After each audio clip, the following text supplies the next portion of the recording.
All right, we'll call to order Town of Weddington regular planning board meeting Monday, February 23rd of 2026 at 7. Excuse me, I've been under the weather, so my voice is going to be a little shaky. All right, moving through determination of a quorum.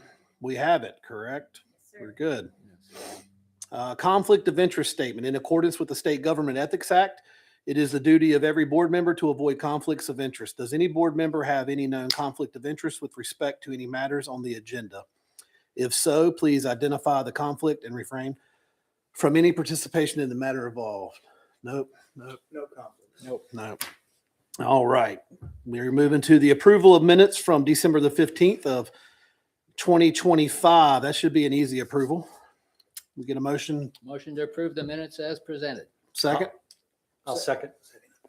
All in favor? Aye. Moving on. All right. Do we have public comments? All right. We do have public comment.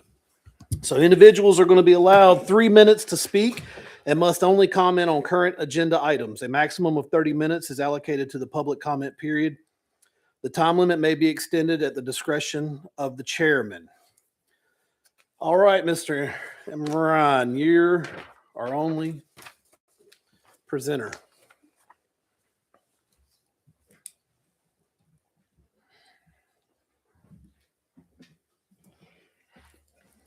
Good evening, Chad Imran, Eagle Road. I have a couple questions on the Morris Farm applications and a couple of comments. My questions are, what are the details on the septic plans? At the community meeting, it was mentioned maybe 3 to 5 would be engineered systems requiring an operator. In the packet, I see a majority of the systems are described as wastewater systems with a single pump and it's blank after that. So I wasn't really sure what that meant. Are there any of these systems requiring an operator and or inspections? If so, how is Toll Brothers going to manage this? Also on page 27 and 28, I see some of the drain fields are located outside of the gray area marked for soil suitability. And then my second question was, in the new plan, the pond on the property is gone and there are lots in the place. How is that being managed? And then my comments are, I see some of the things missing as required per our UDO and one seems incorrect. First, the stormwater analysis at the end of the packet shows the original sketch map, not the updated map with the shift in lots and stormwater ponds. Based on that, has that analysis been updated to reflect the new map and stormwater locations?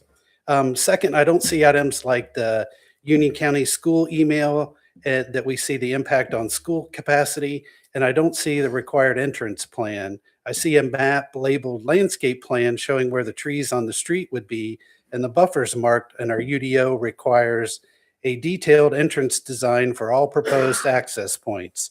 This includes sign locations, any landscape islands, lighting, and hardscape associated with the entrance. Lastly, I see 2 stub roads. At the previous town council meeting, it was discussed in a bond release that DOT may not take over those stub roads that serve 1 or 2 houses. Are we setting this neighborhood up for potential HOA issues if the DOT will not take over those little sections of road? Is this just a workaround to get by the cul-de-sac ordinance? Based on that, I would recommend tabling this until it's updated, until every item on Appendix 2B is turned in for review.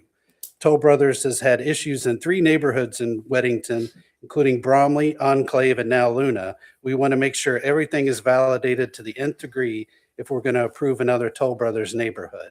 We can't have future residents holding the bag if something is not caught either in the approval or the execution of a development. Thank you. Thank you, Chad. All right, that'll conclude the public comment portion.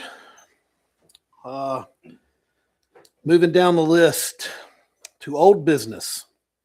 Discussion of workshop regarding UDO Section D 917E, additional specific requirements for conventional residential development.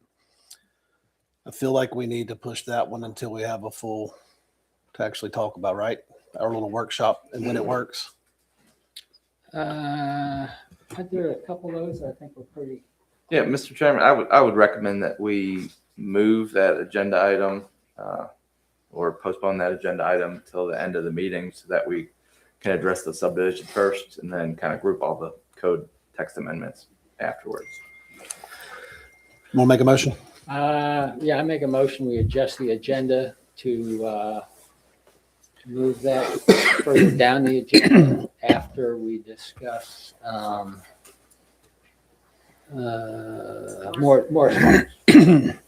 A second. All in favor? Unanimous. Perfect. Excuse me. Moving on to new business A. Greg, I am going to let you take over from there for now.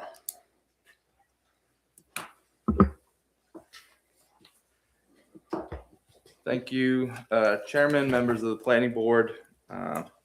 This is an application by Toll Brothers requesting conditional zoning approval for a 39 lot conventional subdivision. RCD allows for conventional or conservation subdivisions. This is conventional, meaning 40,000 square foot lots or larger, located on Weddington Matthews Road, parcel number ending in 011.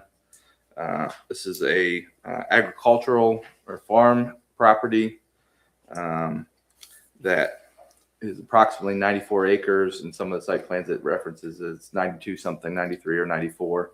That varies depending on the GIS record or the record of the applicant, which the engineer of record is Kinley Horn. Again, this is zoned RCD, and this is zoned to produce your conventional lot subdivision. A couple notes on your site plan before getting to the staff report is that there's a table of contents on sheet number C300 with a site data table. A lot of crucial information is in there, including your site acreage, your total site area, and your zoning district. Some other things of note is maybe some corrections, but things that are still code compliant. Bill and some other folks have brought this up. The required acreage for open space in this zone as of 2026 is 20%.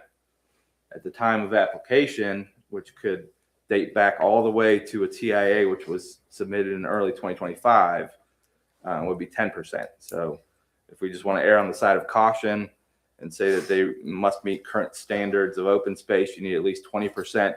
That site plan now has even double that at 40 acres or 43% open space. So this has gone through several revisions, which many of you are familiar with. Toll Brothers have met with staff as well as members of the planning board, as well as members of the town council in a non-quorum fashion to determine code compliance for this section. So defining features of this site plan is that it has an excess of open space. That's primarily found on the eastern and western edges of this property. So there is a creek crossing on the far east portion of the property. That has been removed, which resulted in several lots being removed. So you now no longer have to cross that wetlands or creek area.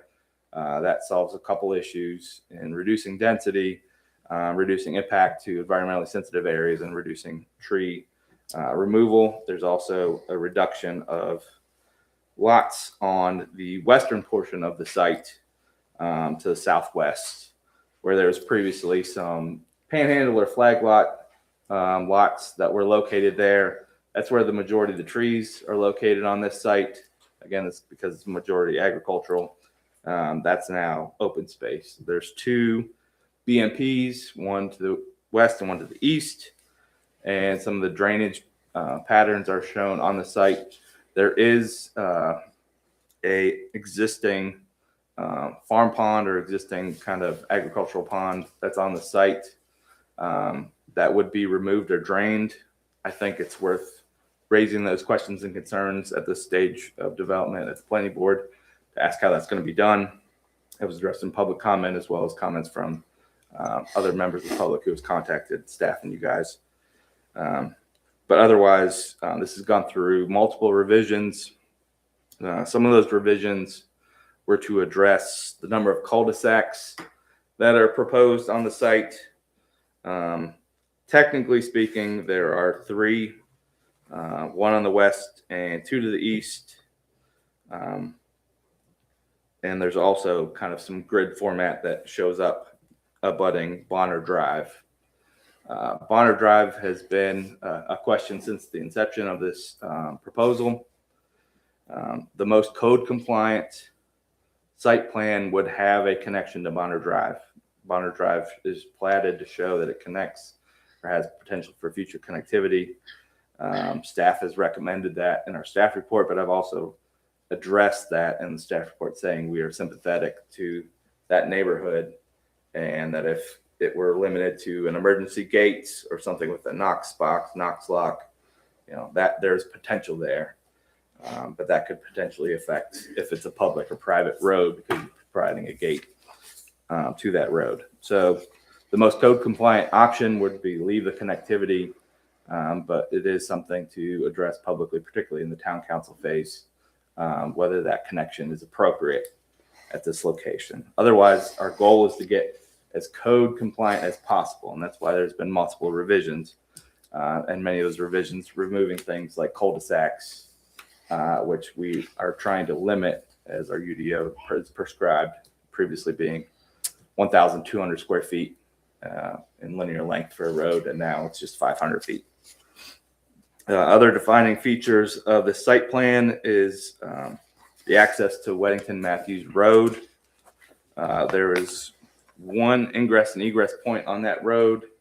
The spacing of the project, DOT did not recommend two entrances per the TIA, which is provided to you guys and is available publicly on our website. So there's just one way in and out, but there is turn lanes proposed eastbound and westbound now for that development, as well as the connection to Bonner Drive. The TIA is connected to Bonner Drive in terms of impact, and that's another reason why staff recommended we keep that connection, because that's what the TIA was in reflection of.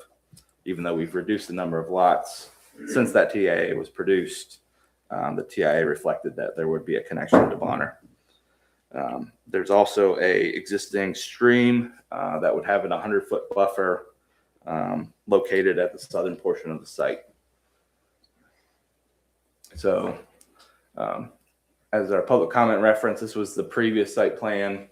You could see that there was more lots over here. There were at least 3 lots over at this section with the stream crossing. The existing pond was to remain, and then the creek is right here. The site plan that we're at now is much different than that, and that this area is now common open space. There's common open space on the top here. This stream is protected, and there's no crossing over this area towards the power lines. This is an exhibit of some of the tree save. I think there's a new exhibit from Toll Brothers in the PowerPoint that they're presenting today, which better illustrates this fact. But basically what this sheet says is that existing heritage trees are in green, trees smaller than that are in gray, and then heritage trees that would be removed would be in red. And you can see that the stormwater pond right here is the primary reduction of many of those larger trees. You just zoom out to that, and this is kind of the tree area total. So it's important to understand the context of where many of these larger trees are. They're in these two eastern and western portions that I referenced, and those, while previously having lots on them, are now reduced and removed. The only thing I would note, and public comment also addressed this, is many of our newer subdivisions, we want to look at what the setback, the 100-foot thoroughfare buffer looks like from Weddington Matthews. So we've had that as a condition in several other projects.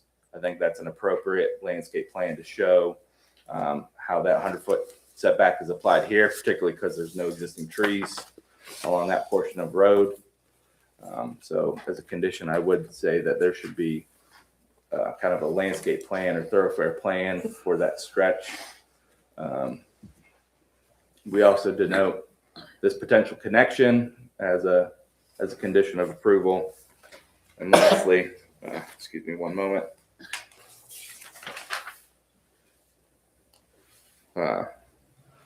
is the kind of middle ground for this connection. So there's the potential to have it connect full time. There's the potential for it to not connect at all, which would not follow code. But the middle ground is that it connects even on a temporary basis. So at the bare minimum, I would add to my staff report the condition that this section be closed off in a very detailed way, and a detailed plan prior to the closing out of the subdivision releasing the bond. So the point is, we don't want any cut through traffic. So Luna and Bromley is a good example of where there was construction cut through, where large vehicles were going in and out of that property. It was barricaded. That barricade didn't necessarily stop additional, crews coming in and out of the development. Now that's addressed. I was out there today, but at a bare minimum, even if a permanent connection is provided here, I would have a condition of approval that this be closed until that last house is sold in this development and the bond is released. Otherwise, I think we've spent a good amount of time refining this project. The TIA is going on years old at this point. The public meetings for this project took place in the spring of 2025. It's now pushing the spring of 2026. So I think there has been thorough review of this project, including for completeness and the septic permits that are provided to y'all. But we're open to more constructive criticism and recommendations before moving forward. With that, staff recommends approving this with the connection to Bonner Drive, but that is your discretion if that is required. All right. Thank you, Greg. Do we got Toll wanting to present as well? Beautiful. All right. Good evening, everyone. My name is Margaret Puckett. I am the Vice President of Land Acquisition for Toll Brothers. I've been on board for about 9 months, and I've spent a lot of time on this project in particular. Mayor Bell, we've had lots of conversations about past, present, and what the future looks like in Weddington if Toll becomes a part of it. Greg has been instrumental in helping us get to this point. We spent a lot of time. Greg went through a lot of our changes.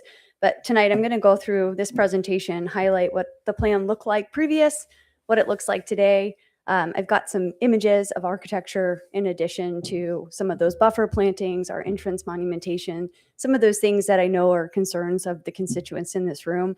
I will go through that tree exhibit, heritage trees, in detail to highlight what's being removed or what would be removed, what would not be, red and green. We can go through all of that. You go through the next slide for me. This property is located on Weddington Matthews Road. You can go down to the next slide for me. I've got our before and after.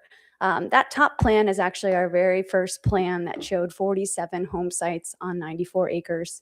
Average lot size at that point in time was a little bit smaller than what they are today. Today, they're 46,000 square feet, a little bit over an acre.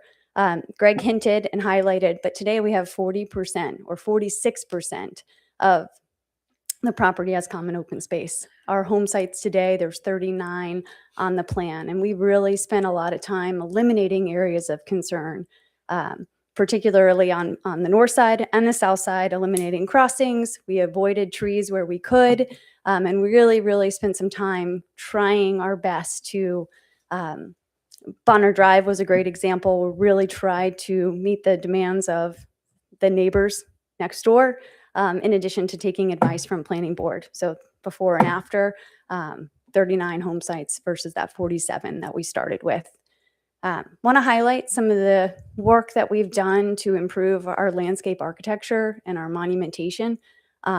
This area is relatively flat, as Greg alluded to, so we really have spent time, effort, making this look like what Weddington should look like.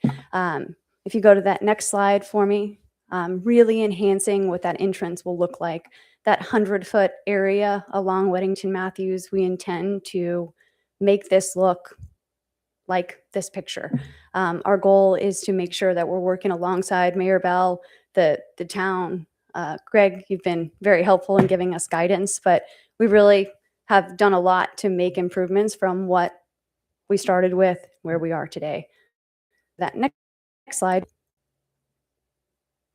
I want to highlight in my presentation tonight, I'm going to go over Bonner Drive, traffic updates, our enhanced architecture, and then items in Appendix 2B. I know this team spent a lot of time going through Appendix 2B, creating it, making it what it is today. So Toll has done our very best effort to understand the Heritage Tree Ordinance, the septic permits. We have those in hand. We spent time and effort going through to get those completed as well. All while things are changing. Block length changed while we were going through this process. So we've made those tweaks to our plan to incorporate those changes. We've increased our buffers and then enhanced our berm and landscaping efforts as well. This is our proposed site plan, blown up a little bit from that first slide that I showed, but the number of home sites that we're showing today are 39. This is on-lot septic. These home sites are over 1 acre, right-of-way to right-of-way, select clearing. The average lot size is over 46,000 square feet, and we've got 46% open space when this current code, as I heard Greg correctly, requires 20% open space. Go to the next slide for me. This slide highlights our proposed meet in the middle. As Greg alluded, connectivity was required from the TIA, and Bonner Drive connection was something that was recommended. We heard very strongly in our community meeting that we held in August from the residents along Bonner that children aren't playing in the streets. They do not want the connectivity. So it's that push and pull between both. And I know that you've dealt with this scenario before, but Toll's proposing kind of that fire access gate. We've talked to the fire marshal. This is something that would be a meet in the middle. And we can agree to the conditions that Greg proposed where there's no cut through traffic, there's no construction traffic going through until that last home close. We are required to put in a southbound turn lane on the left-hand side. I've highlighted that with the yellow arrow. There we go. That is required, and that's something that will be completed. Go to the next slide for me.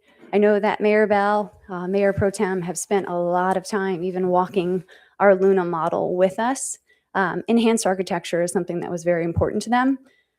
We have committed to doing all crawl space home sites. These home sites are individually cleared.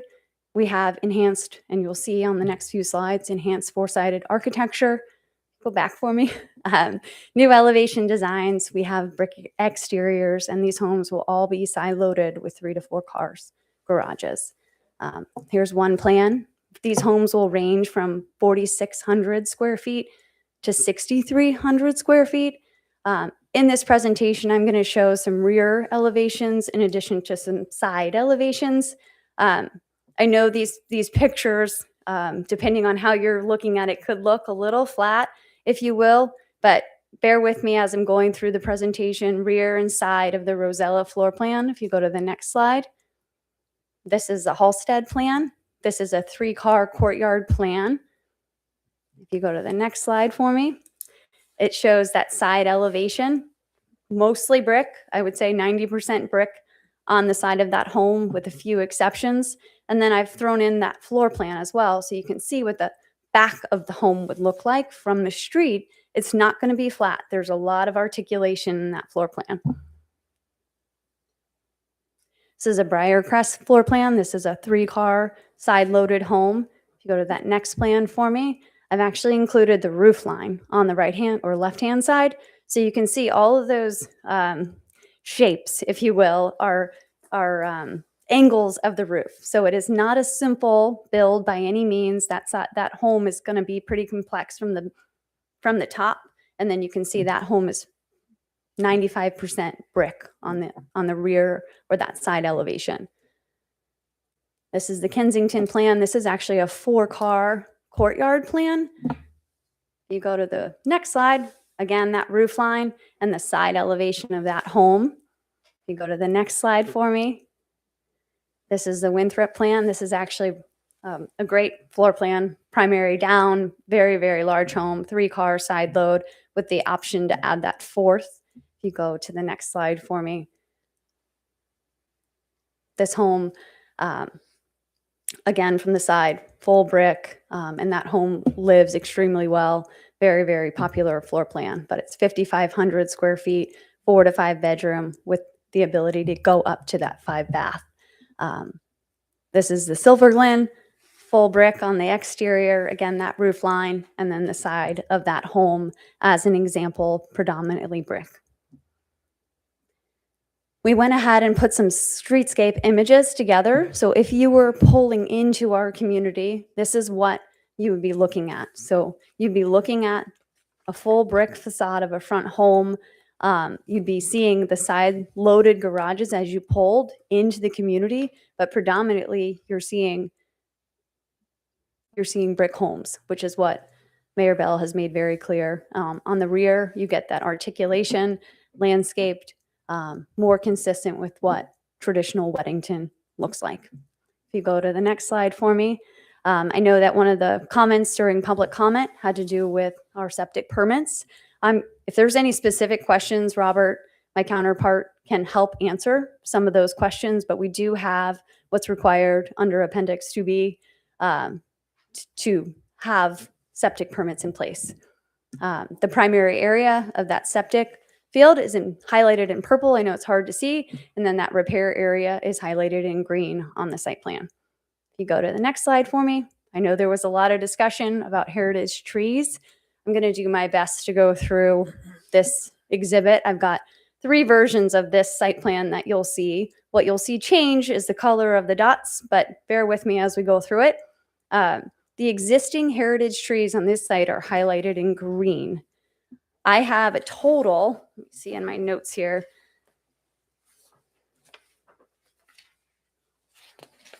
There's 143 total heritage trees on this site.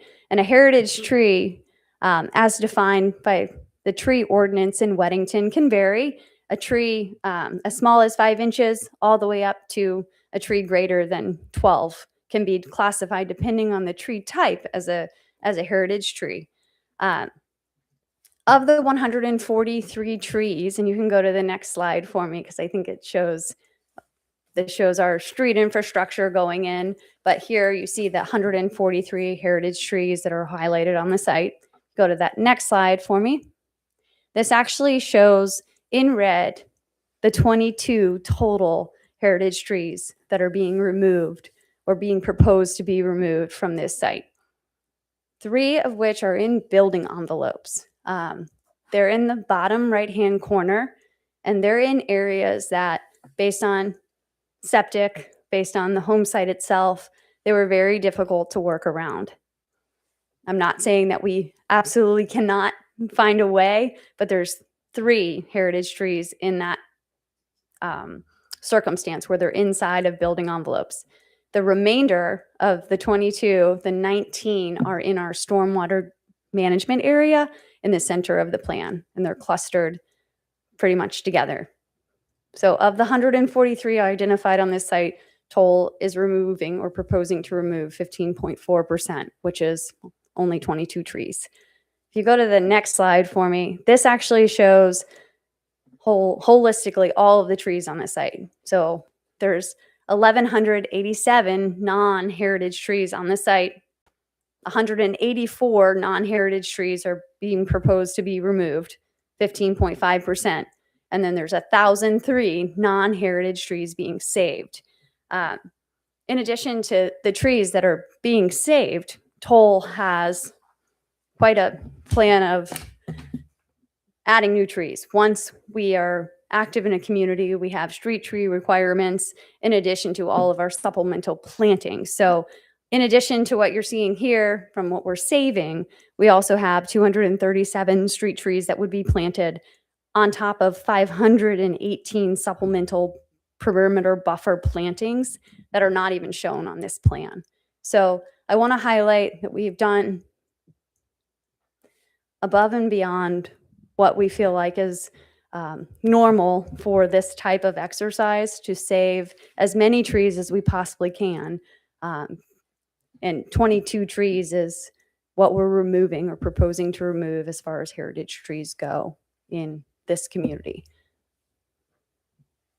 And I will open it up to questions. I'm more than happy to address them. If I can't answer the question, hopefully my team can help me out. All right, thank you. Scott, you got anything? It all for had an issue with activity on Amanda, which what Bonner stubs off of, where it was supposed to connect into, but the land was not. The land between the two roads came into question, and we couldn't get that done. Looking at a map, Bonner doesn't look like it comes all the way down into this area. Are we going to run into a problem with who builds the road, who owns the property? Has that all been thought of and addressed?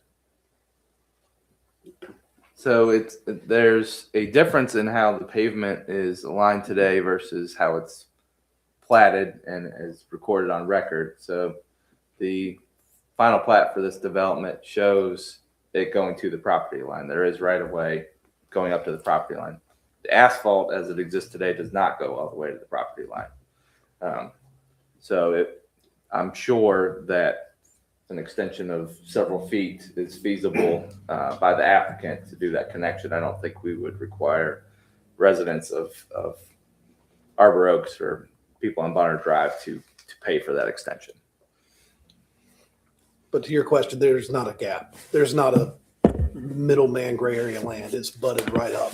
There's no paper. Yeah. On paper, it's Yeah. finally connected. And if there is a gap, I'm sure the applicant would testify on record that they would pay for that. Well, I think when Pecan Ridge Court, they were going to pay for that too, but the land off of Amanda,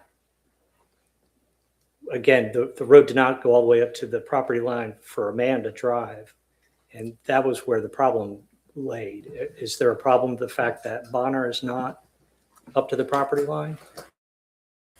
I do understand the concern. I've encountered communities in the past where that was maybe subdivided into a separate parcel, and then 5 years passed and the neighbor said, "Hey, can I buy this? You know, it's never going to connect." And they bought it, and then there was a connection later, and that became infeasible because it was now private property rather than plotted public right of way.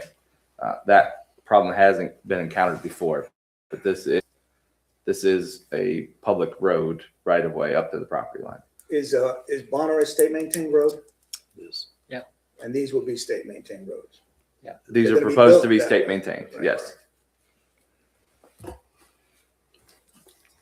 Anything else, Scott? No, that's all I've got at the moment. Steve, you got anything for him? Yeah, the details in the septic plans, are there any pumps or anything that require inspection from anybody other than the homeowners? So are the homeowners going to be responsible for these systems? Nothing the HOA would be responsible for? That's correct. It's a homeowner maintained system. And Robert, you can jump in if I'm missing something, but these systems would be maintained by the homeowner, So just no like any other operators septic. needed, no inspections other than what the homeowner would have to do. Correct.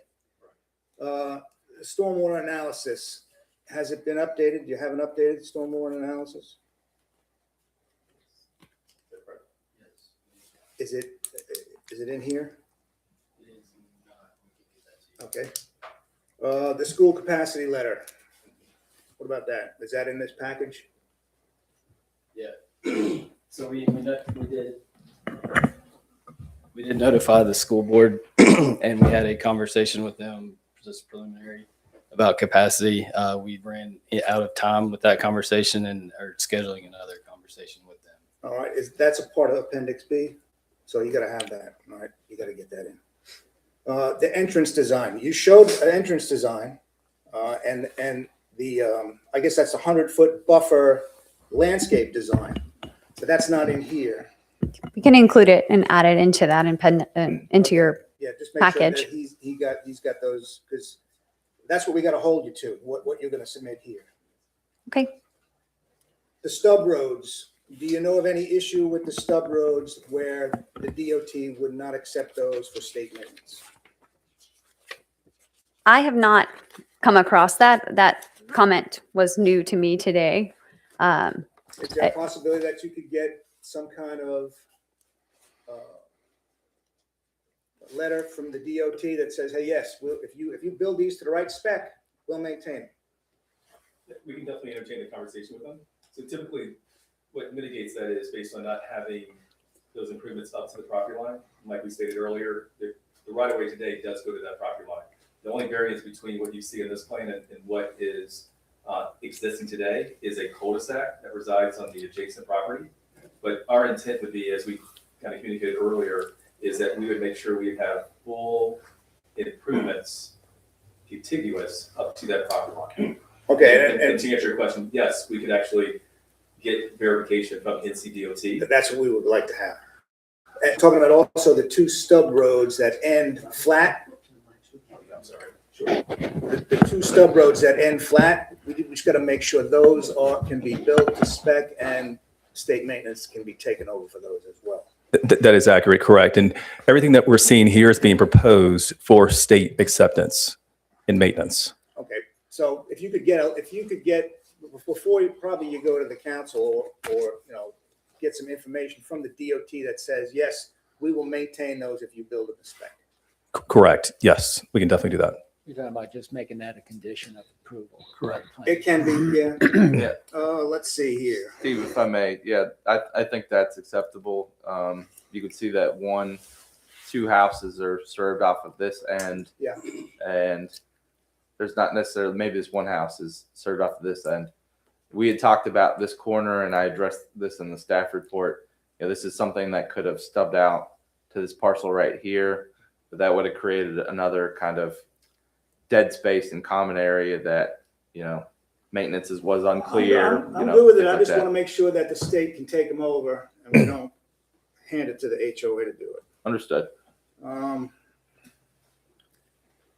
Let's see what else. The turn lanes you talked about, you have a turn lane in there, right? So there's no turn lane coming from, it's the south side, nothing from the north side. That is correct. Yes, sir.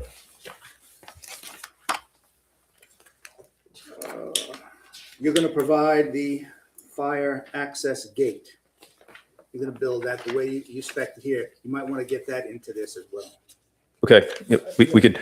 Isn't that a determination whether or not Bonner Drive is going to be connected? Right. Well, right. If the determination is that we're going to put this gate up, then we need to have specs, and it needs to be in here for what you're going to build. I know you showed us a picture, but we need to have it. Well, that's dependent on. Right. Yeah, what the state and that plan- picture is an idea for that gate. We would have to talk to the fire marshal, make sure it meets the code and the spec of what is acceptable. That was just an image to basically show you what can be done. I know there are variations of that in Weddington, but we want to make sure, and we can and will put it into the package if that's where we land this evening. But our goal is to meet in the middle. We would like to put that gate in to protect the residents on Bonner. We understand connectivity is important, but we've heard very loud and clear from that community that they do not want connectivity. And our goal is to be a good neighbor, and that we feel is the best solution. It may not look exactly like what's shown, but I will get you what we know is approvable by the fire marshal and what they would want to see. Yeah, like all I'm saying is that if that's what's agreed upon, we need to have the specs so we can hold you to that. Understand. The landscape design on the west side, there's a 10-foot SEM roadway that goes to maintain that pond. That might need some kind of enhanced, buffering. And what I'm talking about, like evergreens or something, so that can't be seen from the road, and that pond can't be seen from the road as well. You might be planning that already. So, I just want to say that that's what we would be looking for, to screen that stuff away. Sure. And the last thing that I'm going to say is that you got, and this is not a requirement, okay? You presented a very nice 100-foot buffer with nice entrances. On the east side of the road, you got 4 power poles. You're not required to bury those poles. That would be great if you did, okay?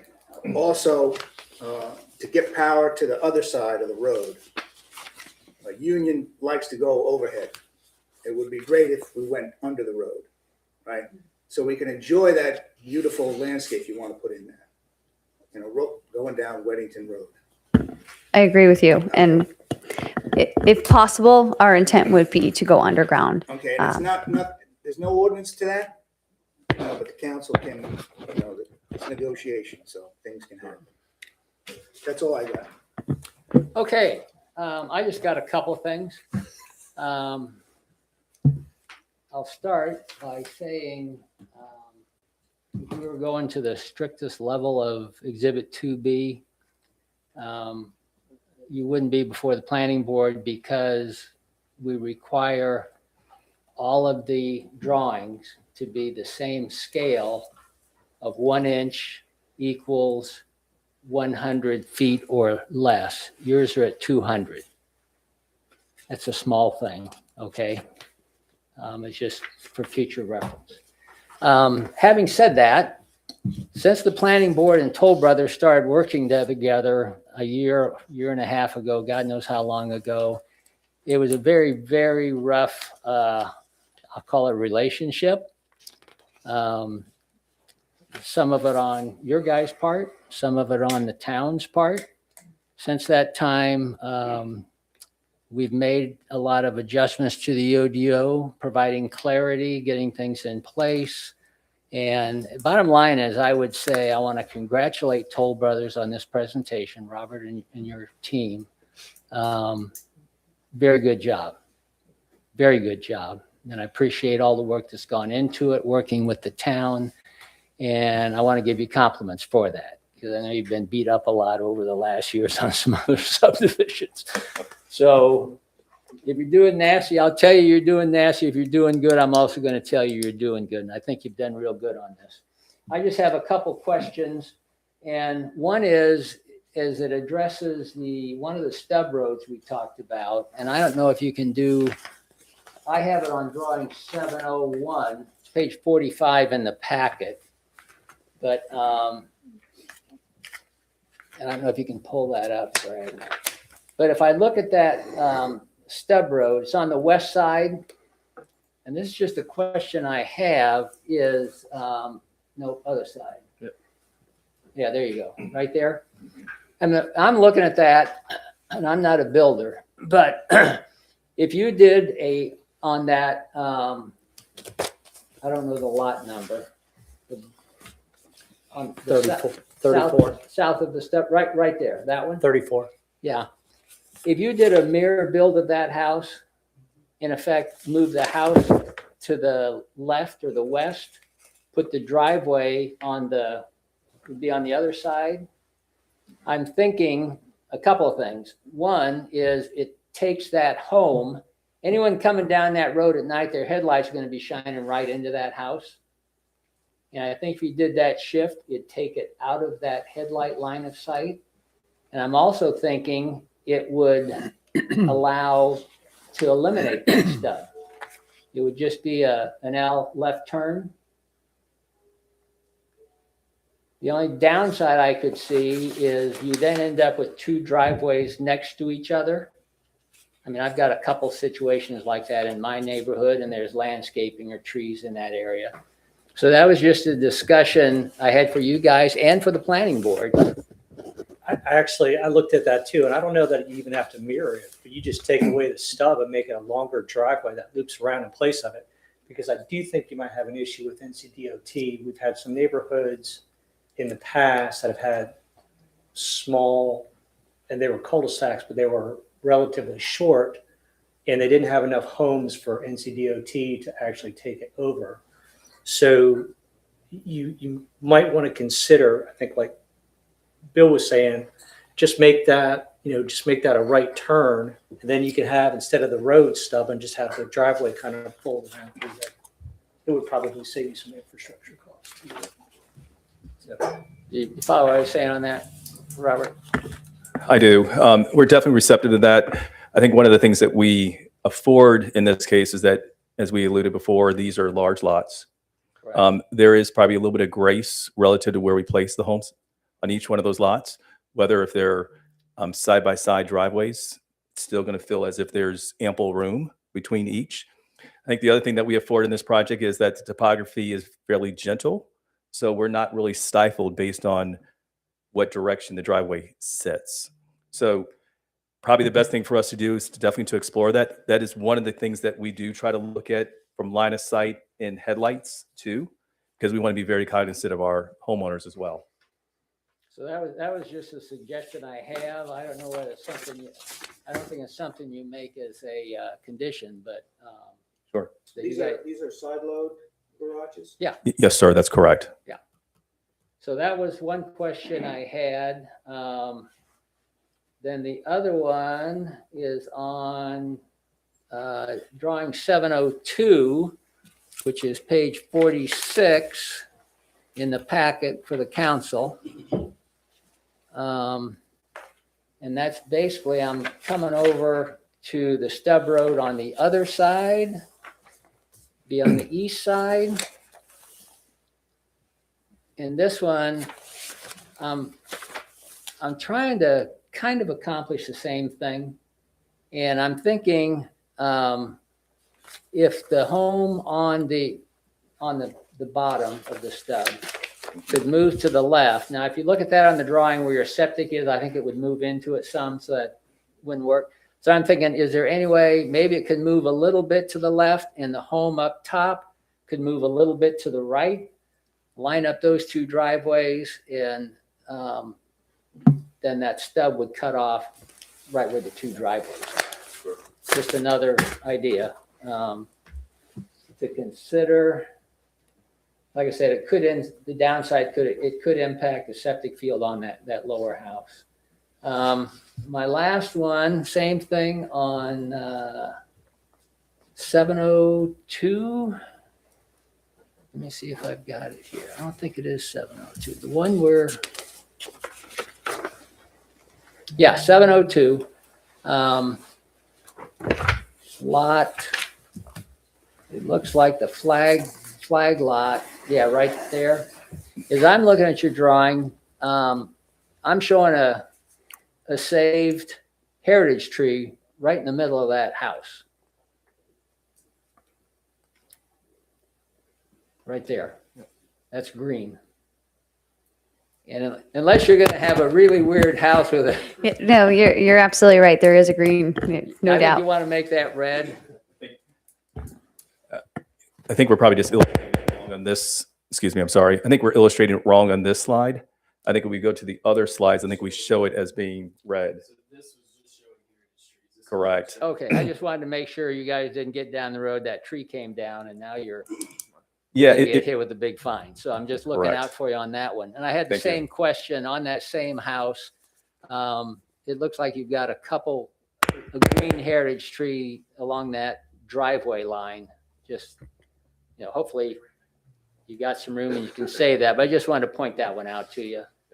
And lot 12, the one up top at the other side of the cul-de-sac, same question. You've got two trees, heritage tree is going to be removed. I understand that. But you've also got, it looks like, at least one heritage tree right on the side of that house. Now, I didn't measure this off, but I don't know the lot number. It looks like lot 12. Right at the back corner of the house there, you show a green heritage tree, which is great. I love it. And maybe on your other plan, it's showing it as red, or maybe it is savable, but I just wanted to point that out to you. Yeah, our intent obviously is to try to salvage all the trees that we can. One of the things I think that helps this circumstance is that with septic, the elevation that exists today will stay relative to that. So it allows us to be able to go ahead and keep whatever exists in that area to where we're not going back in and changing those grades, which aligns kind of with that particular topography. But we'll definitely go back in and take a closer look at that as well. Just a couple of things to look at. And again, I want to congratulate you on the presentation. I mean, I think it's been a lot of meetings back and forth. I know Greg has been involved a lot, so I like to give kudos when they're due. That's all I've got. I got just one more thing. You show these squares in the backyards, Yes, pools. that is accurate. Are Yes, you- sir. Are you building it with the pool, or are you just showing where a pool could go?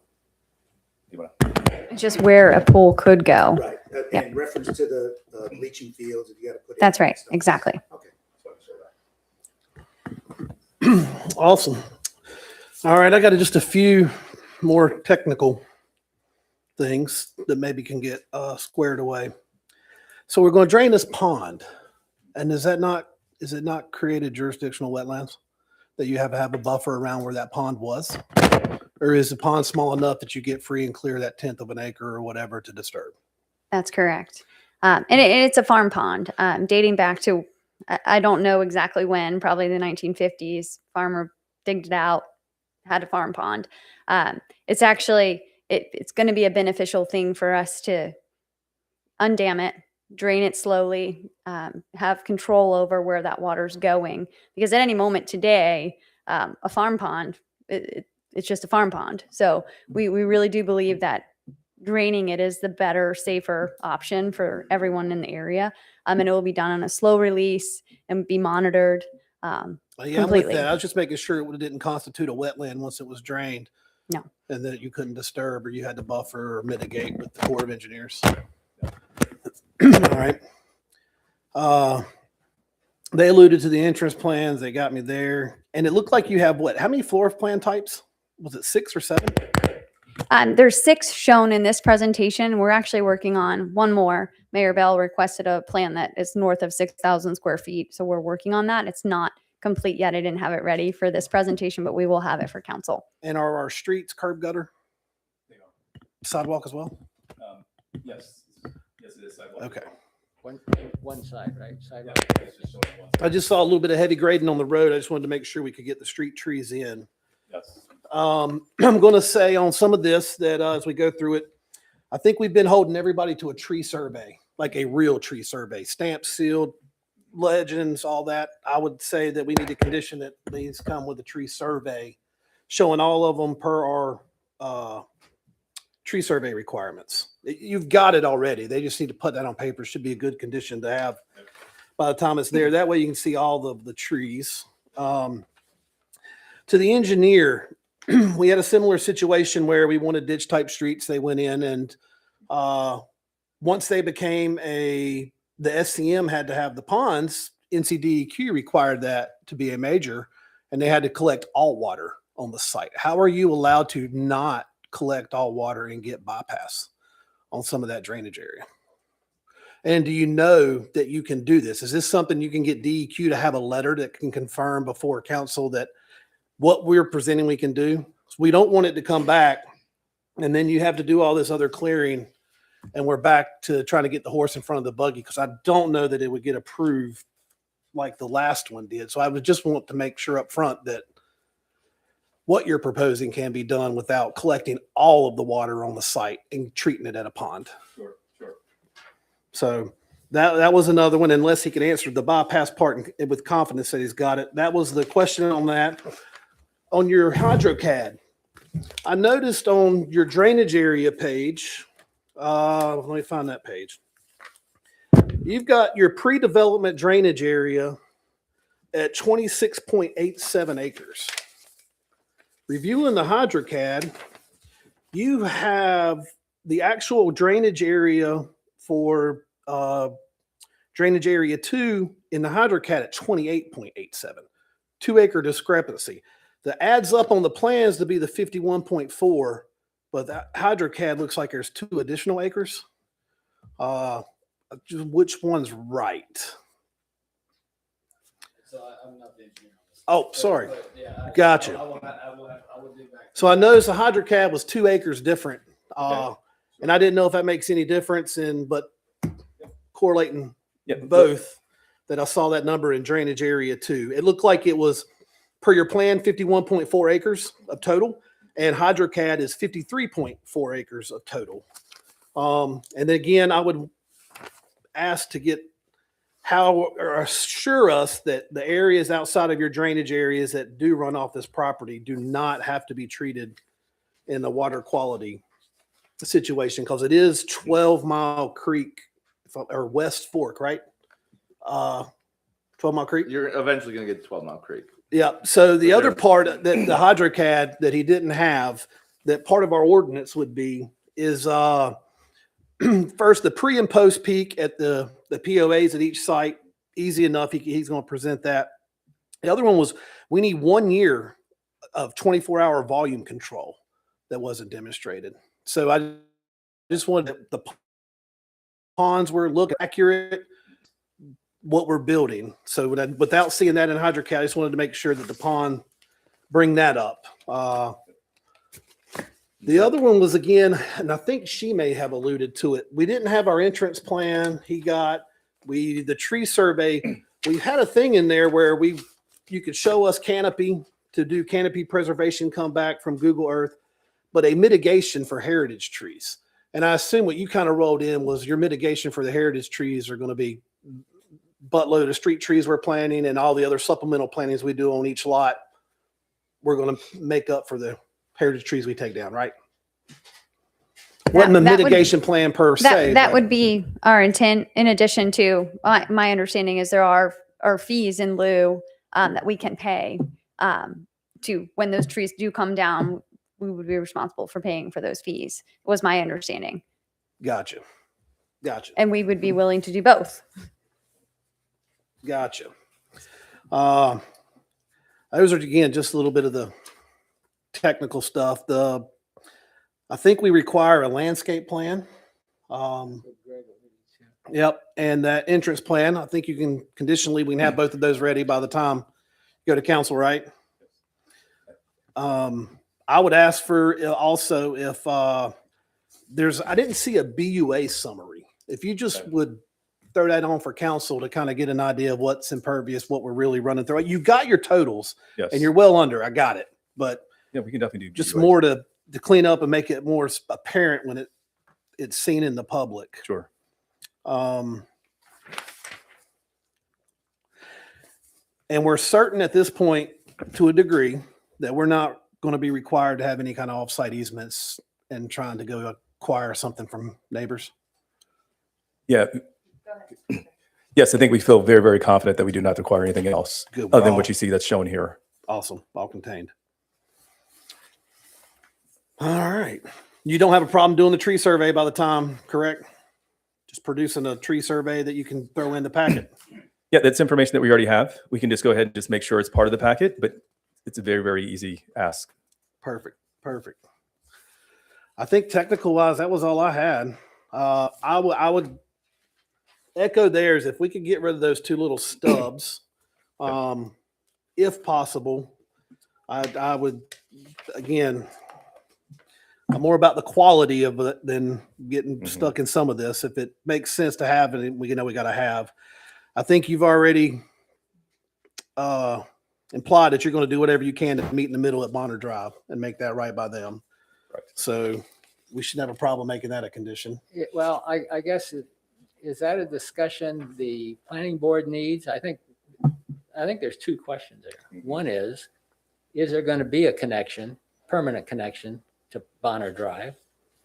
And even if there is or isn't, let's say if there is, we're talking about having a gate or something to prevent construction trucks and traffic from coming from Bonner Drive to get into this parcel. Oh, I think we're talking about blocking this thing for eternity. Yeah, Like well, it's going to be that- emergency use. That's Well, I think one of the that's- options. And the right. reason I'm bringing it up is, for me personally, I think it needs to connect to Bonner Drive. Well, I don't know that they're going to be able to get out of connecting to Bonner Drive per se, but if we can Knox lock or gate to where Bonner Drive still gets their little bit of privacy they've had, then I think that could be a win-win. Yeah, well, again, I think that's a planning board discussion, Knox locks, whatever. I still think, I'm thinking, we've had other subdivisions recently that have come through that they actually built a fence and we said, no, it's got to connect. And now the UDO actually says, if it's a cul-de-sac for a future development, we require a sign that says this will have a future connection. So again, I think from my standpoint, it's not a block off for eternity, or it's not an emergency access road. It is connectivity to Bonner Drive. Right, connectivity with a state maintained road, but like they had there, they had a fire only access, like you have at your community. Well, there's no access to Bonner Drive now. Not If to it- No here. access not there, no. Yeah, but, But- but again, I think I think we all want the connectivity. So then the question becomes, is the fire access a permanent thing or is it a temporary thing? And when you said meet in the middle, what is your interpretation of meet in the middle? Our interpretation, understanding that connectivity is very, very important to planning, to staff, to the town. Our meet in the middle is it's a fire access gate only to be used during emergencies. So fire truck, police officers, they have the key. If there is an emergency, the road's there. We built it, but it's not something that your teenage son can drive through to cut through traffic to zoom to get ahead. So- It's strictly for emergencies. So there will be a gate. 99% of the time, it's going to be up. Our It's community basically will an not. Emergency access road. is what it That's is. right. That's been my And- understanding as But well. you're gonna build a road and to build a connector and it'd be a state maintained road. State maintained, It's just gonna have the emergency gate. correct. It's gonna And be- that we feel like when I say meet in the middle, that was our intent with the neighbors that did not want connectivity at all. We felt like, well, we'll give the connectivity for emergencies, but not for regular everyday traffic. And I think dressing up that gate to almost look like the quality of your entrance is yeah. well, but- So one, And that would be our intent. Right. These homes are not going to be I got you. inexpensive. We want it to look good. We want it to be high quality. And that's exactly why I picked that picture. We would want it to look like that. If fire access, fire marshal approves that, that's exactly what we'll deliver. Yeah. And I think that can still, we make that a condition, council can hammer out kind of what they want to do on a higher level of detail with that. But Whether they do it or not do it. yeah, yeah. I'm just afraid that the town's going to open up a can of worms because we've already said in the UDO connectivity. And I know if I lived on Bonner Drive, I'd be out here talking too. Don't connect my road because we got a nice cul-de-sac there and that's where the kids play and this and that. Well, I don't know what the other subdivision was that's going to Yeah. connect in. Well, I can there's a- tell you from living here pretty much my entire life, back in the day, and I'm gonna apologize to the Ritters and the other people who live on Amanda Drive, but we used to burn that road up to carry and cut around. Man, at 16, I wasn't looking for no kid. Been blessed. So they've got a little piece, and if they're willing to block off, I just couldn't say that we would ever want to Okay. argue that part at the moment, because I can tell you the kids will cut through there and come through, and by the time you're done, you're around the traffic circle, you're already out at Vintage Creek, and it's Yeah, they'll be coming through there to get over to Weddington Swim and Racket Club without having to get on the Weddington Matthews Road. That was the intent with Vintage Creek, that connectivity. And that- yeah, but I don't see where they're not going to be able to not connect to it. I cannot see where NCDOT, it's there, it's platted with us. I think they're going to have to connect. So if they're willing to meet in the middle, and I feel like that's a great gesture and stewards of neighboring, because this is definitely going to impact. Farm's been a staple here, almost taken for granted. So I think that was really all I got, other than just making these conditions. Is there anything else you want to talk about that we shouldn't make conditions or should? No, I was just trying to get clarity on what the conditions are. Landscape plan, which staff had already said requirement. BUA plan, which I think is done, just needs to be in the packet. Same thing with the tree survey. Right. Done, just needs to be in the packet. Those are the three I captured. I don't know What about your HydroCADs?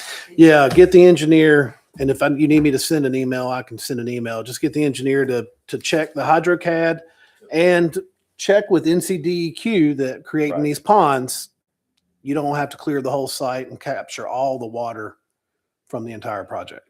We can do that. Entrance plan was also on there, right? The entrance.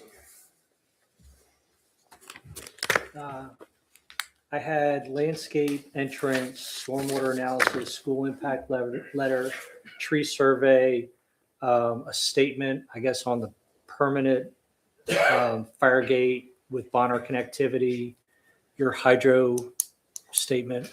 Yeah, HydroCAD, it's just their Just need clarity hydraulics. between the 51 Clarity. acres and 53 acres. Yeah. And then we've got also the DOT that with the stub roads, we want to make sure that they're good with that. You wanted an NCDOT letter confirming that, provided they're built to. Yeah, they're gonna, if they build them to spec, they'll take care of it. And I don't need a new HydroCAD. I just want to make sure he knows that there's a discrepancy, make sure the ponds are acres. accurately sized Sure. as to what we're looking at. It does, The stub road issue could go away depending on Right. what you can do on those two instances. We're gonna explore that as well. Well, yeah. And I know you guys are keen on moving this along, but there's a fairly long list now of conditions. Would you want to, willing to Sorry.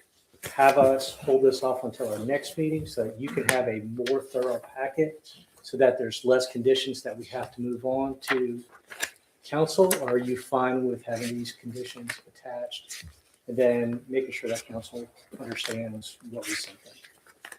Scott, if I may, they're not going to the council next month either way, due to other projects we have in the queue.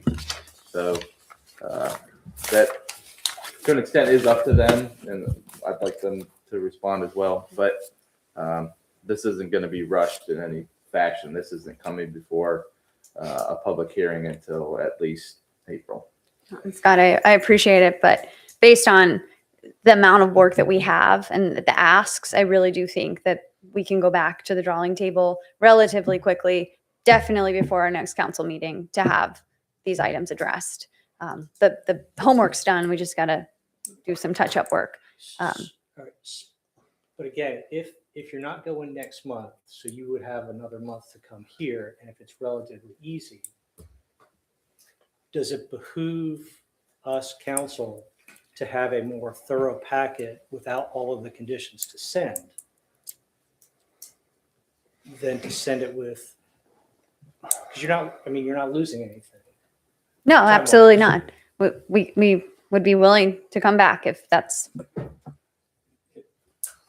Well, it would have to be the next month's meeting, right? It would have to be our next month. April. Yeah. I guess the only question I would bring up, we feel very confident about those items that you described that are, I guess we'll call them outstanding, that they're all addressed. The only thing that I think we would have some concern about is the opportunity to move forward if we were to table this and address the comments here, to move forward relative to what we think that timing is for council. Meaning other petitions that fall in line, and then we're then unfortunately held up as a result of that change. yeah, absolutely. We would not want to be sliding, if that makes sense. Sure. We've had a lot of snow days this year. We've had things happen to us that have Yeah, slowed us right, down. which is So Which is why so, I mean, I would prefer to have less conditions, but I don't want to, I want to be Do we cognizant of the fact that, do we have this- another applicant coming at next month's planning board? Because a lot of time what we're doing, doing an applicant at a time. And I think staff's got these, they'll get this information, and it ain't gonna go no further, if they don't have it. Yeah, I definitely think these are minor from my side of the table. Okay. And they've got the work. They just need to polish it. Right. Um, Understood. I just wanted to make sure, especially given the fact that we potentially do have some time. A real quick question, whether you know or don't know. You, on these roads, I saw, I mean, you were in heavy cut. What are y'all doing with the dirt? You gonna stockpile and use it, or are you exporting all that dirt out? We'll probably have to go back in and just do a better analysis of that, because our approach is to do right away clearing and grading. We'll probably stockpile some of that so it's not impeding anything from obviously the septic, and look at from analysis of what is going to be needed for the lots. But we have to be very cognizant of the grades.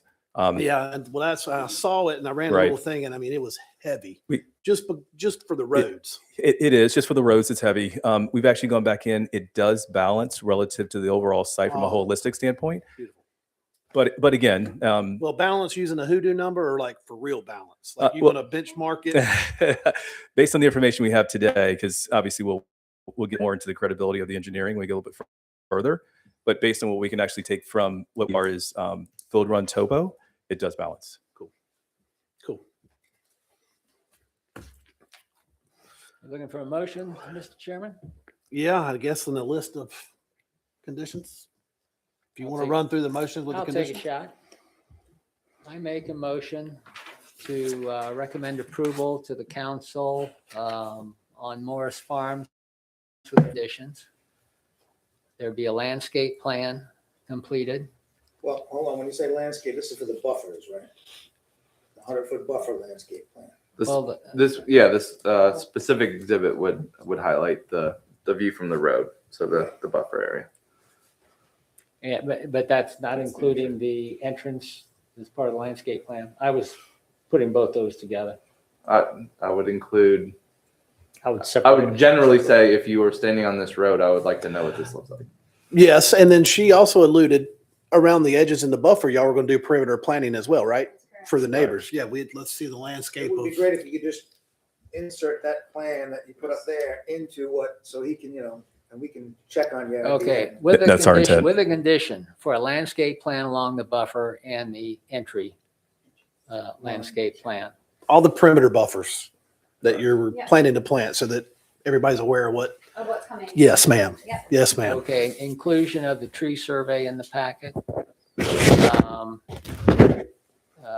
Inclusion of the BUA plan in the packet, BUA summary. summary. The school letter included in the packet. And I don't know whether this is a condition or just confirmation or resolution of the HydroCAD between the discrepancy. Is that a condition? I don't think that needs to be a condition. I just think that was a technical advisement that If I it's can email. 51 or 53, it's going to work either way. Yeah, but the pond is sized on that. So now if you're 5 feet deeper, now your grading just went out, extended out, or whatever. That's all I was I'm just just saying. saying it's Yeah, 2 feet now, so it's, 2 acres, I'm sorry, 2 acres, right? correct. In one drainage basin. I'd say let's put it in there. All right. Just so that it's there and we can check it off. Sounds great. We'll make that a condition. Okay. Verifying HydroCAD. And that was, DOT approval of the stubs, if they're gonna continue, if you're gonna keep them. NCDEQ approval of all the bypass water will be allowed under this design. got that? That's not the BUA summary, No, ma'am, this is, approval of bypass water. being that he has a pond, it will, DEQ will trigger this to be a major subdivision in their eyes, which means I think they got to treat Changes it. all water. Confident it would be That's considered that's for major, the but council. I think I've captured all the conditions, right? Unless you want to say anything about the fire gate at the Bonner connection. I'm assuming that's something the council will have to address. yeah. So staff's recommendation is to connect because that is the most code compliant thing they could do. We have continually requested that applicants check every box that they possibly can, whether that is good for them or not, so they could say that they checked all the boxes. So if there is a condition or exception that our legislative body can do to say, we think it's fair to waive this requirement because it's a better design or it's more fair to the neighbors, then that's a rule we can waive. But the So it's not a condition we would We make. don't Right waive now, the rules assumption here. is it's a connected road. Yeah, And that's, then that can be addressed at the council if they want to. yeah. Do you guys want to recommend something that's not code compliant, or do you want to put that on the town council? That's a short answer. Yeah, we want it to be compliant, I think. And they can decide. Right. After that. We got that. You want to do a read back, I want me to do a read back? please? It's not gonna be in the same order. Wait, when we were talking all of the hydro stuff, was that one of those the stormwater analysis? Define stormwater analysis. When we were talking, I wrote down stormwater analysis question Stormwater, mark. So there was a question, I think Chad had brought up a question about the stormwater analysis. Was it updated in the change from original to the next? I guess I would ask Greg, based on information you have today, does it reflect the most updated plan on that stormwater analysis? So And we're happy to reshare any type of information if need be, if we need to make a note of that. I just want to confirm either he has receipt of the current and/or we can reissue. So you've got an update of the stormwater plan. The We- question is the updated version in the packet? Yeah. Correct. There's been a good bit of back and forth on submissions just to qualify based on the Appendix 2B. I just want to re-qualify that he has receipt of the most latest and greatest. Irregardless, we can rescind it just for confirmation. No, I saw all stormwater. I saw all the catch basins, the percentages. Yeah. for instance, we referenced the post-development drainage map. That's in that HydroCAD. Yeah. He did not have pre and post at the point of returns at the end. I spoke on that. He did not have he had 2 acre difference in drainage too. And then he's going to answer about the bypassed undetained water It's major. per his plan. Yep. Correct. It's like we got it. Yeah. Yep. Yeah. I believe it's already inclusive of the packet, but Yep. Yep. We'll address the comments though. So then, yes, that should be everything. You want to do a read back? Okay. Landscape plan for the perimeter and the entire development, the perimeter buffers and the entire development and the entrance. School impact letter, statement of approval, sorry, I had to go backwards, from NCDOT for the stub roads. The HydroCAD calculations confirmed, check the discrepancy, and entrance plan, sorry, that was back at the top. Tree survey, BUA summary, NCDEQ approval of bypass water. How many is that? Many. Okay, 1, 2, 3, 4, 5, That's low hanging fruit. 7, 5, 6, 8. 7. But like the perimeter buffer and the landscape plan and the entrance plan could be. Well, the letter from NCDOT on the stub roads is predicated on whether you have stub roads. What they use them. Well, and I think the other thing to note here too is it's going to be based on our spec design, which today we're doing a pavement section that is reflective of what they would accept as well. So we need a second, if you're good with those conditions. Good. Anybody got a second? I made a very clear motion, so I'll second the motion. Thank you. All in favor? I, Unanimous. All right. Good job, guys. thank you. Gals. I was looking at you like, man, you had all the engineering answers. Oh, gotcha. The dark side. All right. Moving on now.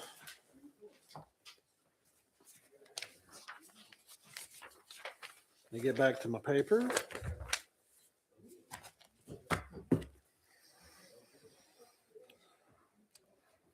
All right, we're going to move down the new business discussion and possible recommendation of text amendment 2026-1, section D 607C, conditional rezoning.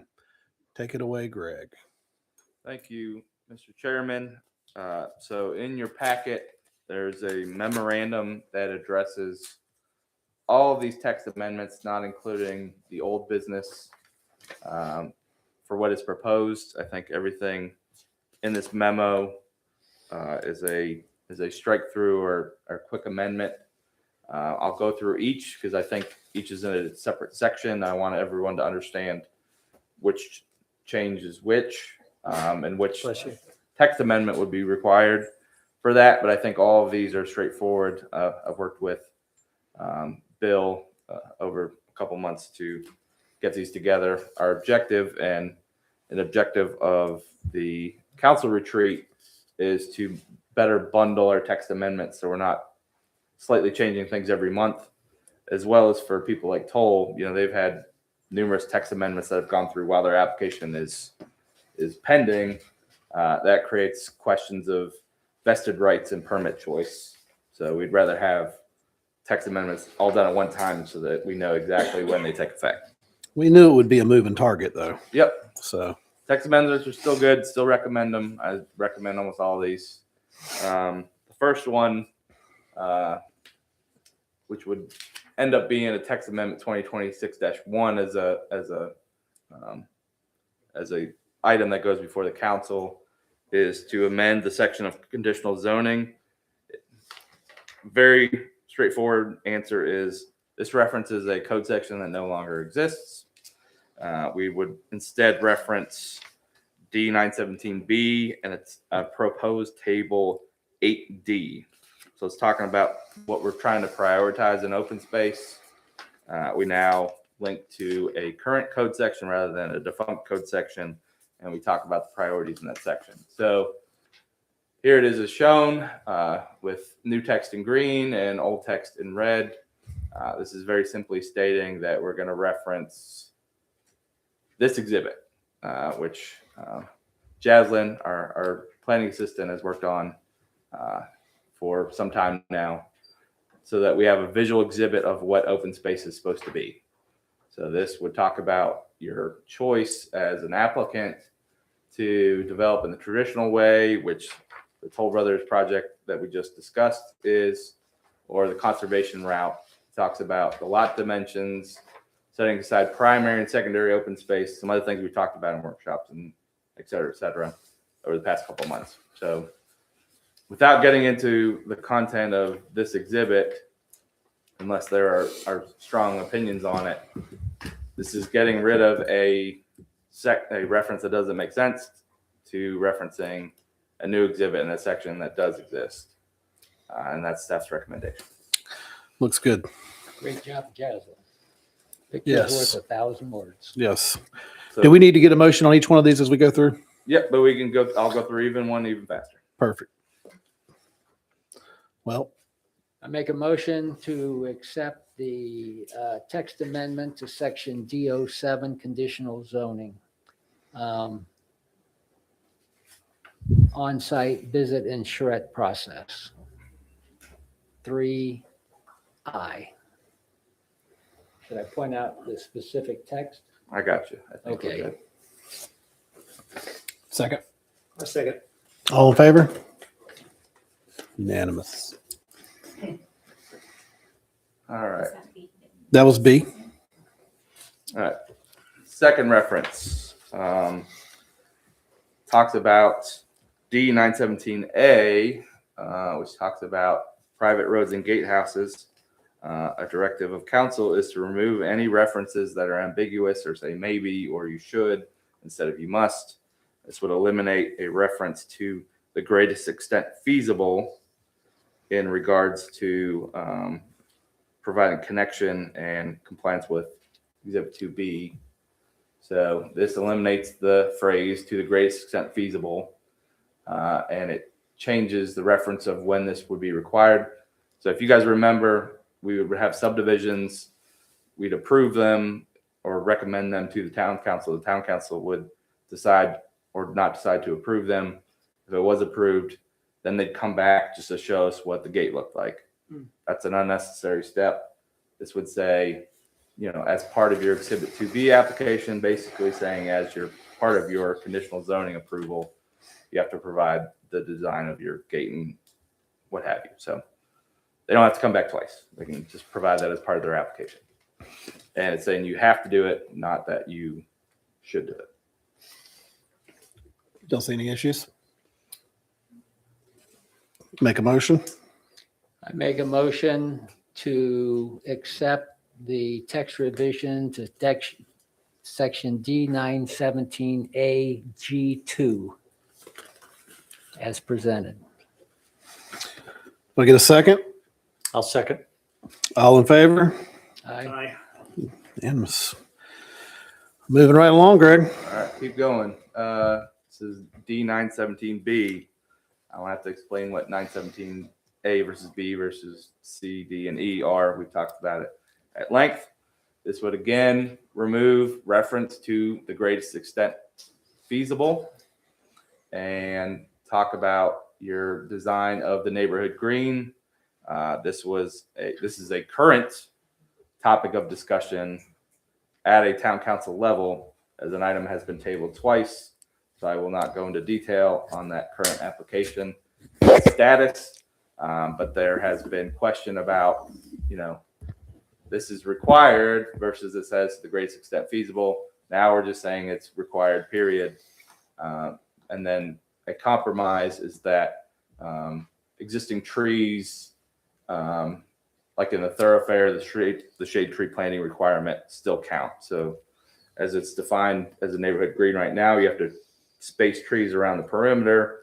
It's defining them as new trees. This is saying that basically old trees or other tree standards can apply towards this neighborhood green. Again, let's not overcomplicate it. It's removing a reference to the greatest extent possible and saying you have to do it. I just got a couple questions. One, it probably should be worded, a neighborhood green is required for each conservation residential development. The wording, the way it was, confused people when it just said neighborhood green required, period. So a neighborhood green is required for Period. each conservation residential development and should provide at least, well, let's screw So myself up I there. think the way that section is listed, it's kind of aesthetically, it's lists. So number Right. nine, neighborhood green required. Right, and then it's giving you it's like a question for the UDO. Hey, is a neighborhood green required? And then it gives you the output. And then it goes on to explain each conservation residential development should provide maybe we should take shit out. At least one neighborhood green, not less than 10,000 square feet. Okay, So that gives the details. And the other questions I have in reference to neighborhood greens, they can be built in the conservation area. It can be part of open space, which is at least 50%, and that 50% or greater has to be put in a conservation easement, has to be conservation lands. So Okay, so if it's Can't be not built- primary, like what we set aside first.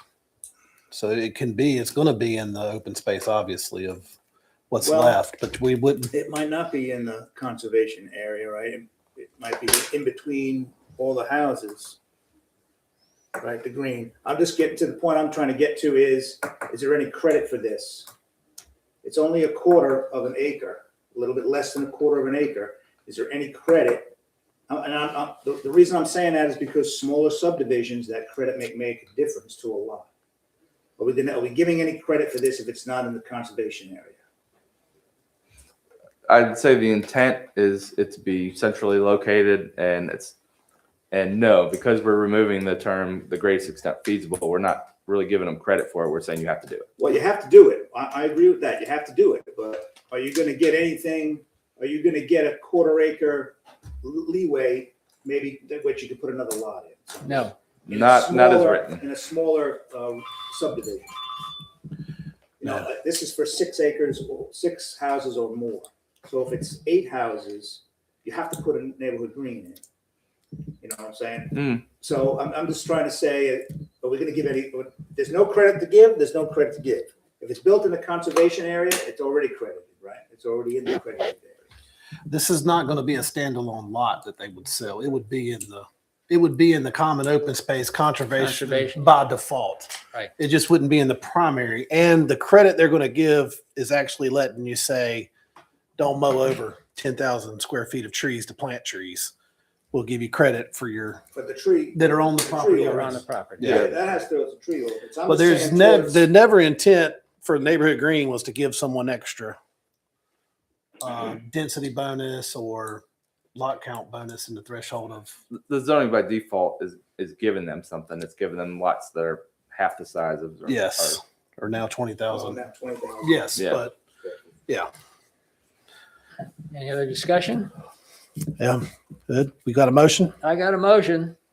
I motion to accept, recommend to council approval of the text change on section D 917B L9 regarding neighborhood greens.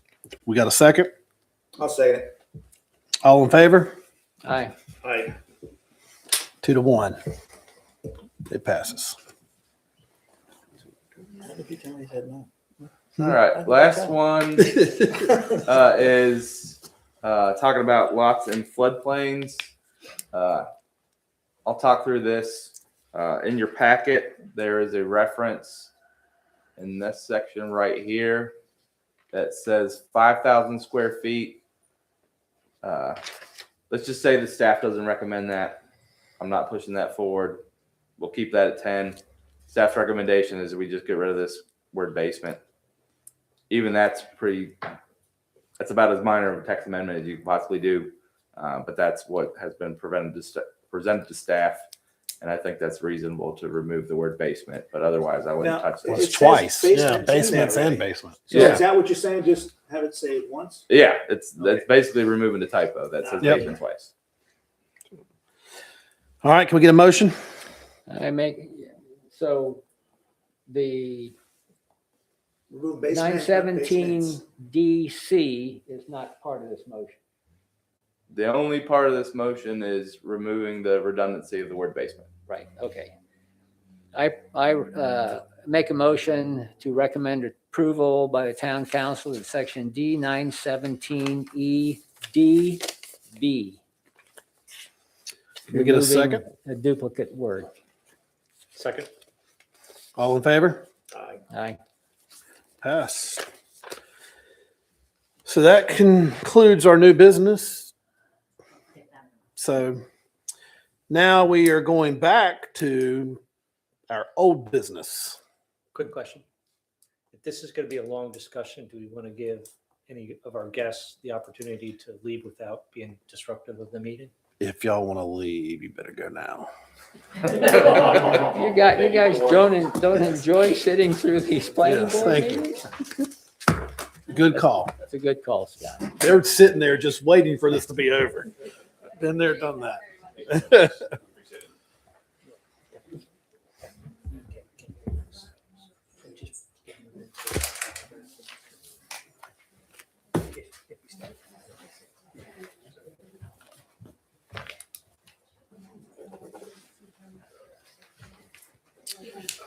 All right, as we're chasing them out the door. Old business will be discussion of workshop regarding UDO, section D 917E. Additional specific requirements for conventional residential development. Five. And this is again, us discussing about getting us a workshop to make sure everybody's on the same page, correct, Greg? So to go over this section, I gotta go way back. So bear with me.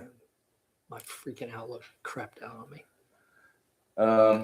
These were some of the previous text amendments we had proposed. Then we had holidays, storms, other acts of God that ceased us from concluding this discussion. I think we addressed some of those issues by the things we just voted on. But some of the topics we discussed at our previous workshop talked about steep slopes, talked about primary conservation lands, a very important term that the planning board and the town council need to use in reference to buildable area. And then, changing some of the definitions of what is a yield plan, what consists of a yield plan, what deliverable is in the yield plan, et cetera, et cetera. So these were the exhibits provided. I think Rusty provided an email to us as a board that said, we want to talk about the 25% as being defined as a steep slope. in this draft provided by the planning board subcommittee, we eliminate steep slopes as something of a priority in secondary lands because we want them in what's defined as primary conservation lands and give that a new section. So very technical stuff that we haven't talked about in a couple months and we may be fuzzy on because we forgot what we were talking about. But this brings back those exhibits that are provided in your packet. We're trying to distinguish between primary and not saying that they're unbuildable, but we don't want new lots to be in that area. We want that set aside as common open space. These are some of the other references in code to that. So Jaslyn, our planning assistant, put this together as well. Talks about a checklist for those areas, and this was our first draft of what those look like. You saw as the motion that we recommended earlier as the D917A, or I'm sorry, the D607C recommendation that we would provide a new kind of exhibit that improves upon this example of primary and secondary. So other changes that we talked about would be that open space as required as a percentage would be better defined in the Appendix 2B, which we worked on late last year. So this would add the term including the percentage of primary open space in that definition so that, again, people and applicants looking to provide their stuff know what we're looking for. They know what a yield plan should show. Again, distinguishing that primary and secondary land. The last exhibit I'll bring up, which I've scrolled through to get back to, is just to reference what buildable area is as a term. So we want to talk about primary and secondary open space as the stuff we want to conserve, as the stuff we want the builder to set aside when providing their yield plan and providing their plans. This is what buildable area and buildable land is defined as in code, just so the public and the board knows what this is. So this could be added to the code, but it is important just for you guys as technical experts to reference. When people talk about, you know, what's the buildable area of a site plan? You can build the whole site. You can build out of a floodplain. You can build out of wetlands. You can build a bridge over wetlands. You know, everything's buildable. So that's not the appropriate term. We could drain a pond and build on it. Yep, they can drain a pond just like our previous applicant just talked about. This is what buildable area means as codified. It's the building footprint. And so this is where you can build your house. You can build as big as you want. These are your setbacks, how far your home has to be away from the property lines. We want to conserve all of this area outside the dotted lines, but your front setback is going to be constrained by your utilities and your driveway. Your side setbacks are going to be constrained by your drainage easements, but your backyard may be constrained by a drainage easement, but otherwise should remain as it is. So when we talk about buildable area, we want to prioritize here. We want to set aside at least people's backyards. So when we talk about the term buildable area, this is what code has always said. This is what code has said since I started here. But what we want to reference now is this table, which we just recommended for approval to the planning board, that says, okay, when you pick which type of development you want to do, we want your yield plan to look like X or Y. These are the materials that you need to include in there. And so that's what we were discussing several months ago. And that's what we're bringing up for discussion now, not necessarily as another text recommendation, but this is a continuation of the discussion we had in November. With that, I would just open it for discussion with me. The drawing you had of, I know we've always said we don't like to use buildable in our UDO. The only place buildable appears right now is within the tree ordinance. D917A, Q2B, I, double I, and triple I. Down to it's a description. Can you put that drawing on did? And if I'm understanding the intent, text is already in the UDO, table then, just like table 8D, puts it in a picture. And let me just ask, maybe these are not very small questions, but I'm gonna ask them anyway.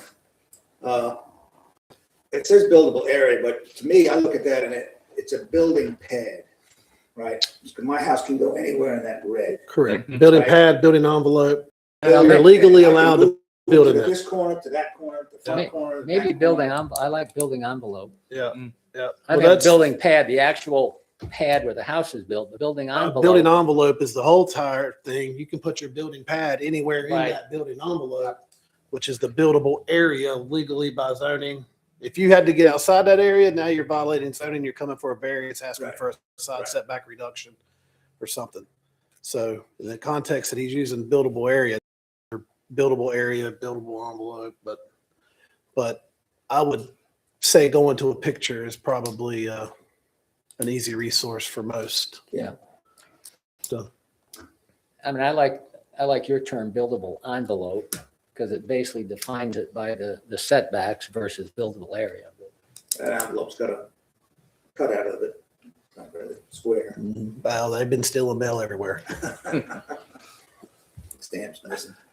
Yeah, so I thought, if I remembered, I thought we were one planning board members to make sure we understood the whole Z process of what this was. I believe, if I'm not mistaken, Nancy was here at that time, and so I still think when we get a full deck of cards, it would be a good idea to sit and run scenarios amongst ourselves to make sure everybody understands what they're seeing, understands when you're saying buildable area. Now, I know it's got to get right in here, and everything that had on that text amendment is kind of a no-brainer and going to pictures. But I'd still like to just make sure us as a whole, since we're the first step of kind of the technical, we know.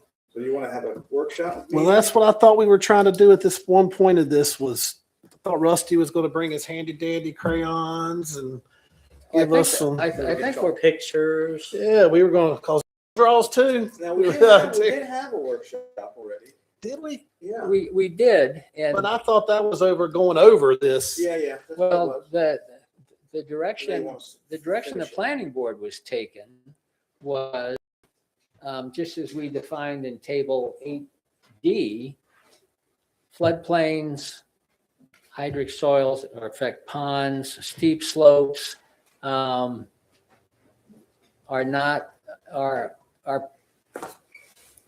I hate to use the term non-buildable, but they're primary conservation or primary open space.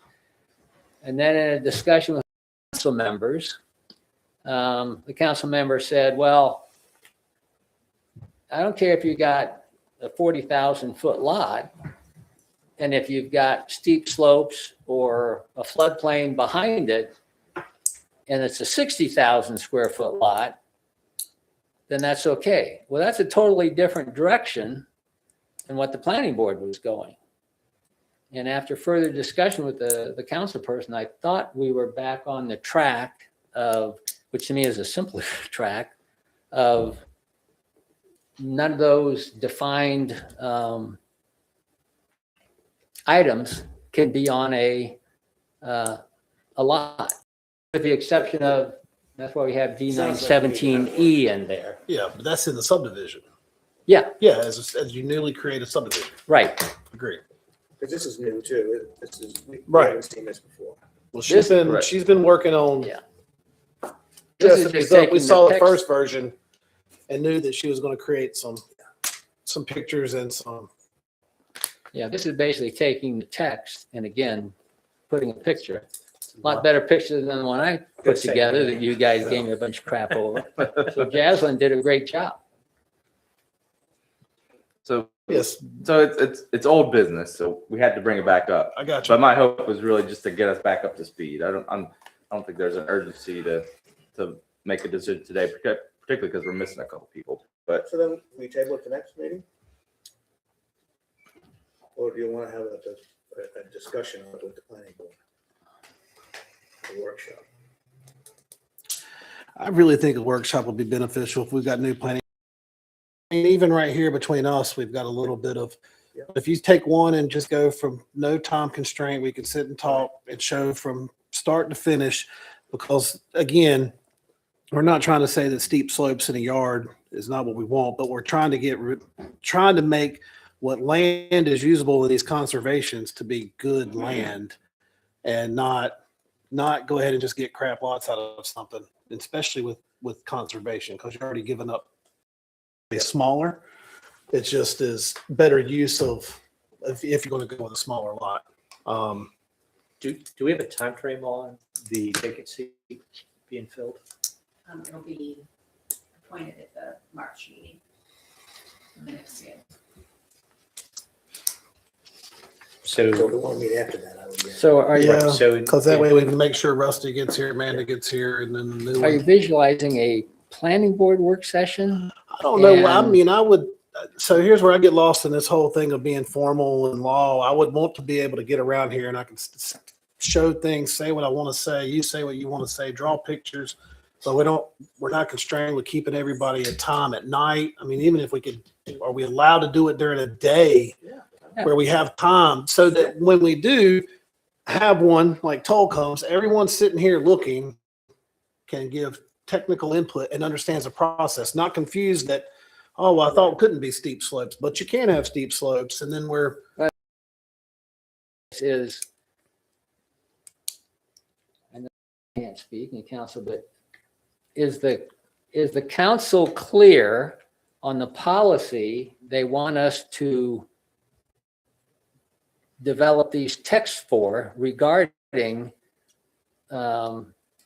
steep slopes, ponds, floodplains? Because like I said, I thought as the planning board, we were going down one road. I think it'd be good to have a work session just so we can talk, what about this, what about that? Well, we can get that info. in. We can nail down, but I think the question before that is that the policy direction the council wanted us to go? but if the plan and the policy direction, and how are we giving input as Well, that's a the reason whole? I'm saying, let's get what the policy direction is the council's policy that none of these items can be on a lot. They can be in primary conservation land, or are they looking at something different? No, they can be on the lot. A minimum 40,000 square foot lot. Yeah, well, you can't say it can't completely be, because I mean, you might only be talking 6-acre tract of land. So, I mean, we're not in a perfect world here. We've got to be able to, Yeah, that's to the problem address what we come to dance with. for everything. Yeah. Right, right. Yes, but if you capture it and then while it's conditional, Yeah. it's Conditional. kind of a- Smooths that over. yeah. But honing it in, if we don't understand it, does nothing for us, I think, to make sure we So understand. We want to schedule a workshop. But we can get direction from council for the workshop. Yes. I Yeah, definitely say their input, yes. what is the council wants regarding this topic? Because like I said, I thought, okay, here's what council wants. And we were going that direction, but then after discussion with a council member, I said, well, wait a minute, that's not the way the planning board is developing these texts. I think we're- So So- do we need to direct the mayor to get with council to Oh. figure out what direction they're, so that they can come back It would to sure, us? it would sure help. That- I mean, just make sure the council's aligned. We're trying to develop text for their policy, but We can put it on the. if there's not clarity of what the policy is among council members, then we can't do anything. You want to do it during the day. That's when we ain't trying to keep everybody here at night. It's going on 9 So you o'clock. want to do it at like 5 or something like that, or 4? Yeah, maybe like at a 4 o'clock. We can bat around one time because we have a member we don't know. Need to check Amanda, check Rusty's schedule. I mean, What are we going to do, put the date out there? let's sometime in April. After? I mean, I'd love to Just get with this. March, we get a new member. April will be our first meeting with the member. No, March they get sworn in, right?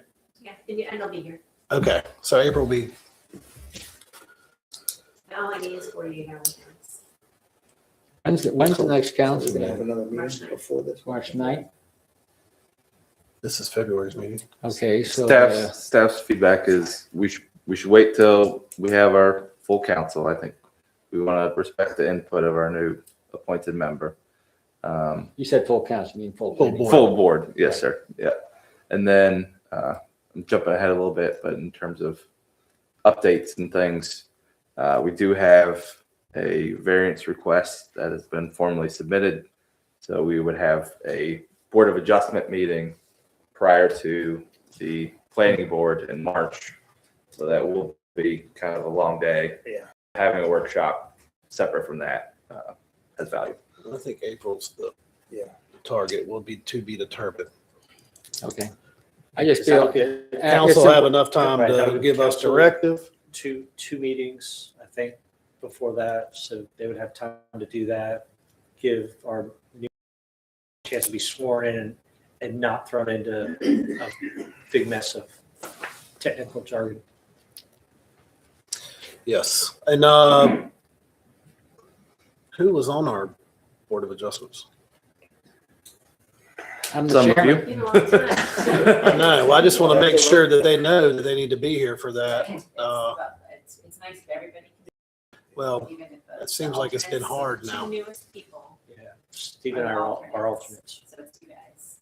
So one of us is not going to be an alternate because Nancy's off. Yeah, I thought it was changed already on here. I just want to make sure that we let the other board members know that priority or let us know way ahead of time. I'll shoot out an email. Well, I think it's part of- Gotta make sure that train's available as well.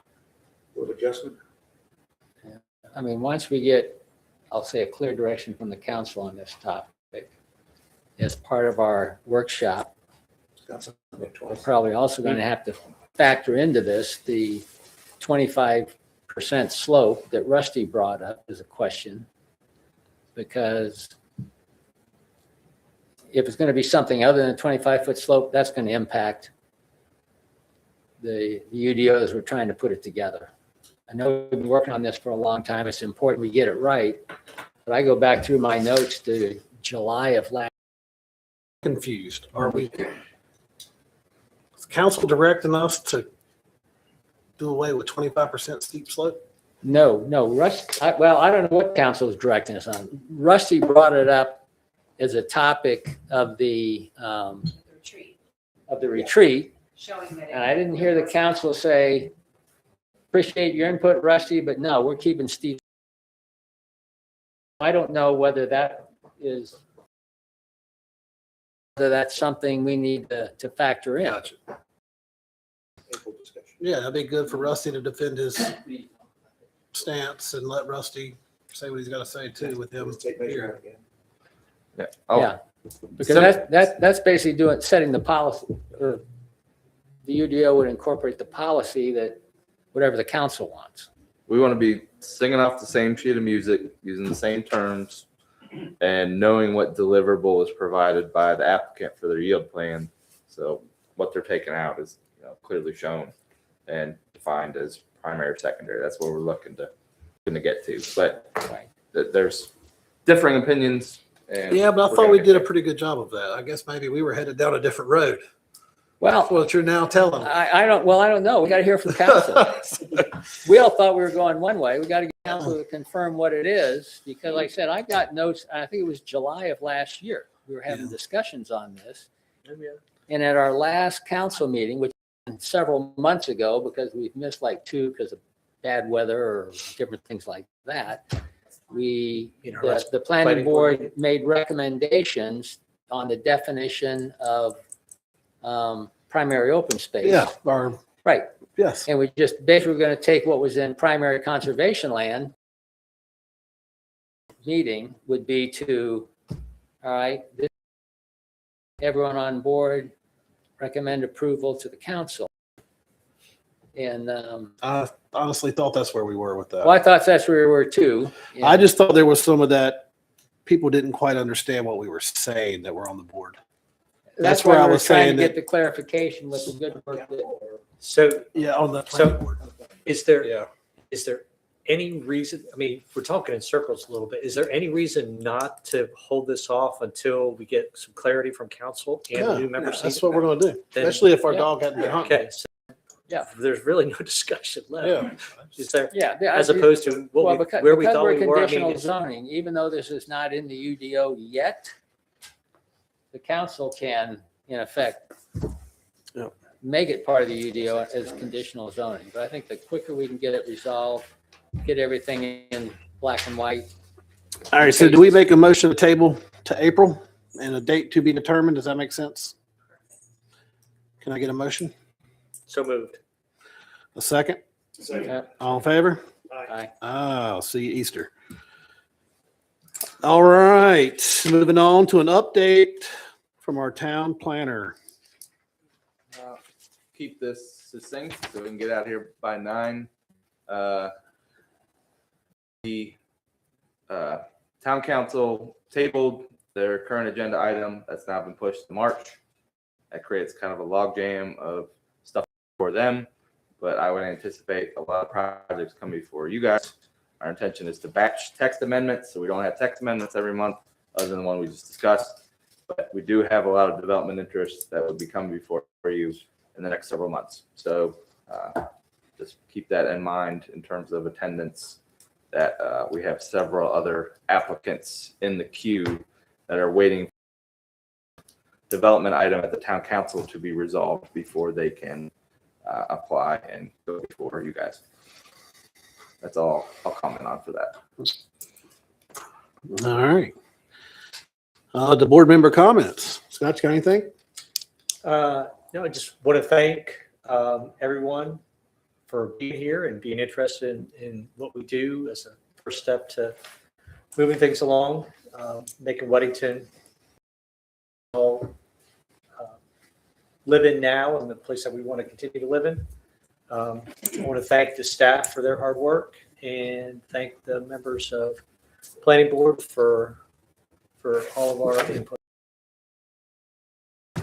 Steve? I'll ditto that. Further comments. I'll ditto that. I do see we have 3 of the council members here, so looking forward to the council providing some very good clarity so we can get this topic put to bed. Awesome. Well, I ditto. Likewise, really especially like our staff and thankful for people that showed up. So with that, we get a motion to adjourn. Motion to adjourn. Second. All in favor? Adjourn.